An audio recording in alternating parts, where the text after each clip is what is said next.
অনেকেই মনে করেন যে দামি দামি জিনিসপত্র ব্যবহার করলেই সামাজিক মর্যাদা বাড়ে।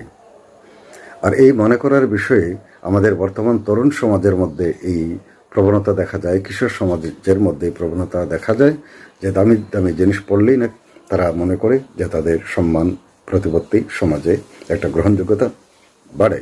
কিন্তু প্রকৃতপক্ষে তো সেটা নয়। প্রকৃতপক্ষে তার আচরণ, জ্ঞান, চরিত্র, শিক্ষা, এই সমস্ত দিক থেকেই তার মূলত সমাজে তার গ্রহণযোগ্যতা আসে, তার সম্মান আসে, তার ব্যক্তিত্ব আসে।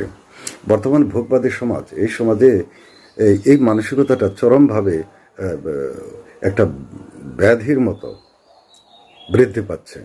এবং এই যে ব্যক্তিত্বের দুর্বলতার যে প্রকাশ, যে দামি দামি জিনিস পরে নিজের ব্যক্তিত্ব প্রকাশ করব, কিন্তু আসলে আমার মধ্যে কিচ্ছু নেই, আমার কোনো ব্যক্তিত্ব নেই, এই জিনিসটা তারা লুকোতে গিয়ে এই কাজগুলো করে। এটা সমাজের জন্য একটা বড় সংকট। সমাজ সাইকোলজিক্যালি, মনোবিজ্ঞানের দিক থেকে দেখা যাচ্ছে যে এগুলা সমাজকে খুব একটা সমস্যায় ফেলে দেবে। এই মানসিকতা পরিবর্তন করতে হবে, নিজেকে তৈরি করতে হবে, নিজের ব্যক্তিত্ব তৈরি করতে হবে, চরিত্র গঠন করতে হবে, শিক্ষা নিতে হবে, জ্ঞান নিতে হবে। ওই ব্র্যান্ডেড জিনিস এগুলো দিয়ে জ্ঞান তৈরি হবে না, এগুলা দিয়ে সমাজে কিচ্ছু হবে না। এগুলো কিছু সময়ের জন্য, বরং কিছু মানুষ এগুলো নিয়ে সমালোচনাও করবে।